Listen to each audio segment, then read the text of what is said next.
We've carefully examined all the evidence in this case and have concluded that no charges will be filed against anyone in this case. And we're getting some new insight into the costs of the Obama administration's latest regulatory agenda. The report comes out twice a year. It's jam-packed with new rules for federal agencies to follow. Our own Shannon Breen is live for us in Washington. So Shannon, how much is this going to cost? Who's actually footing this bill? Well, Gretchen, let's start by looking at some of the top federal agencies contributing to that $1.8 trillion price tag.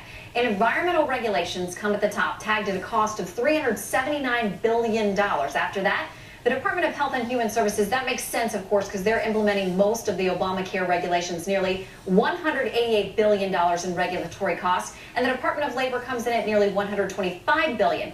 Most of that cost is going to be borne by private industry. Those are not costs for the government. So, of course, that trickles down to you and me, the consumers. The author of this new report that puts that price tag at $1.8 trillion points out, hey, just a few years ago in the 1990s, that was actually the number for the entire federal budget, Gretchen. So what's the accountability for the agencies creating all of these regulations, Shannon?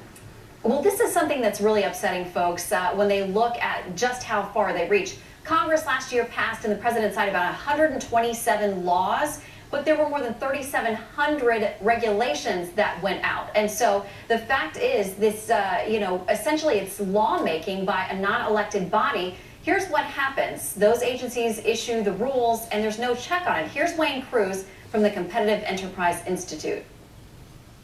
The agencies are issuing rules, but they're not accountable to voters the way legislators are. You have the unelected making law, and I think there's a great argument this nation needs to have about the unconstitutionality of much of the lawmaking that takes place in the country.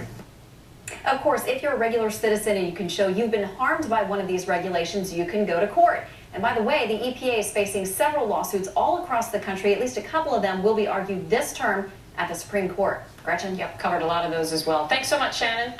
You got it. New developments.